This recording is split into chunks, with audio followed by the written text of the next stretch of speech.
ಎಲ್ಲರಿಗೂ ನಮಸ್ಕಾರ. ಅಚ್ಚ ಕನ್ನಡತಿ ಚಾನಲ್ಗೆ ಸ್ವಾಗತ. ಎಲ್ಲರ ಮನೆಯಲ್ಲೂ ಧೂಪ ಹಚ್ಚುತ್ತೀವಿ. ಬೆಳಿಗ್ಗೆ ಸಾಯಂಕಾಲ ಟೈಮು, ಮುಸ್ಸಂಜೆ ಟೈಮಲ್ಲಂತೂ ತಪ್ಪದೆ ನಾವು ಸಾಯಂಕಾಲ ಆದರೂ ನಾವು ಧೂಪ ಹಚ್ಚಿಸ್ತೀವಿ. ಕಪ್ಪು ಧೂಪ ಆದರೂ ಸರಿ, ಮಾಮೂಲಿ ಇವಾಗ ತೆಂಗಿನ ಚಿಪ್ಪೆಯಿಂದ ಕೆಂಡ ಮಾಡಿಕೊಂಡು ಆದರೂ ಸರಿ ನಾವು ಅದರಿಂದ ಧೂಪ ಹಚ್ಚಿ ಹಾಕ್ತೀವಿ.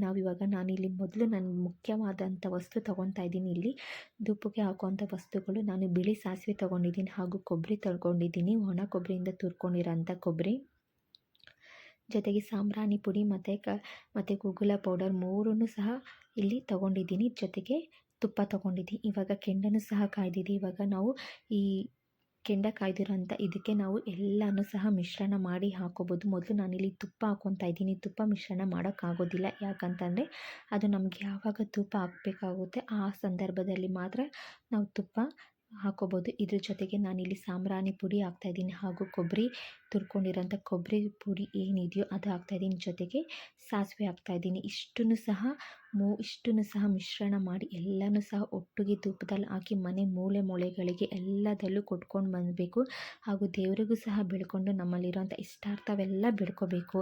ಧೂಪ ವಿಚಾರಕ್ಕೆ ಬಂದರೆ ಸಂಜೆ ಹೊತ್ತಲ್ಲಿ ಎಲ್ಲರ ಮನೇಲಿ ಧೂಪ ಹಚ್ಚಿವಿ. ಅದರಿಂದ ಮಾನಸಿಕ ಆರೋಗ್ಯ ಆಗಿ ಶಾಂತಿ ಮತ್ತು ಸಂತೋಷ ನಮಗೆ ಮನೇಲಿ ಹುಡ್ಕೊಂಡು ಬರುತ್ತೆ.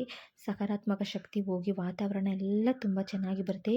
ಸಾಧ್ಯವಾದರೆ ನಾವು ಮಂಗಳವಾರ, ಶುಕ್ರವಾರ ಮತ್ತು ಅಮಾವಾಸ್ಯೆ ಹುಣ್ಣಿಮೆ ದಿನದಲ್ಲಿ ನಾವು ಈ ಧೂಪಾರಾಧನೆ ಮಾಡ್ಬೋದು. ಬೆಳಿಗ್ಗೆ ಇಲ್ವಾ ಸಾಯಂಕಾಲ ಆದರೂ ಸಹ ಧೂಪ ಹಚ್ಕೋಬೋದು.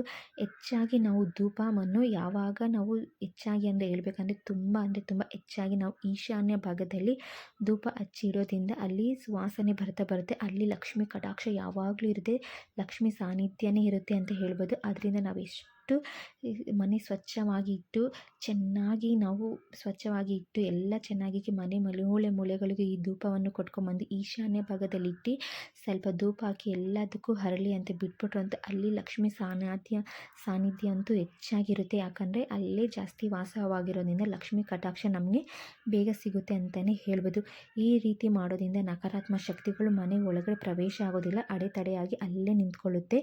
ಏನೇ ಬಂದರೂ ನಮಗೆ ಮನೆ ಒಳಗೆ ಬರೋಕ್ಕೆ ಸಾಧ್ಯವಿಲ್ಲ.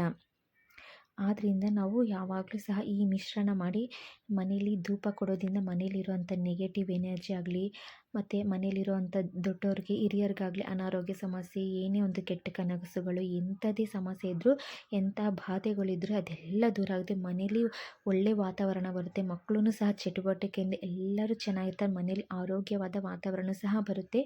ಇನ್ನು ಹೇಳಬೇಕಂತಂದರೆ ಸಾಯಂಕಾಲ ಟೈಮಲ್ಲಿ, ಮುಸ್ಸಂಜೆ ಟೈಮಲ್ಲಿ ಹೊಸ್ಲಿಗೆ ದಿನಾಗಲೂ ಸಹ ನಾವು ಧೂಪ ಕೊಡಲೇಬೇಕು. ಕಪ್ಪು ಧೂಪ ಆದರೂ ಸರಿ, ಮತ್ತು ಈ ಥರ ಸಾಂಬ್ರಾಣಿ ಕೆಂಡದಲ್ಲೇ ಹಾಕಿ ಆದರೂ ಧೂಪ ಕೊಡಬೇಕು.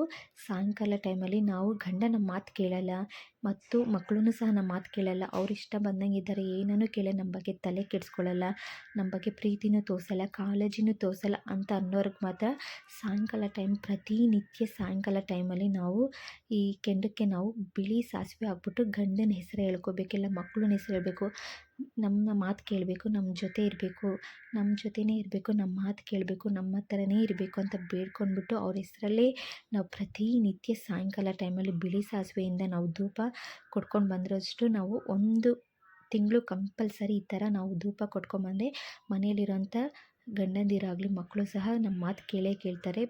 ವಾತಾವರಣ ಸಹ ಚೇಂಜ್ ಆಗುತ್ತೆ.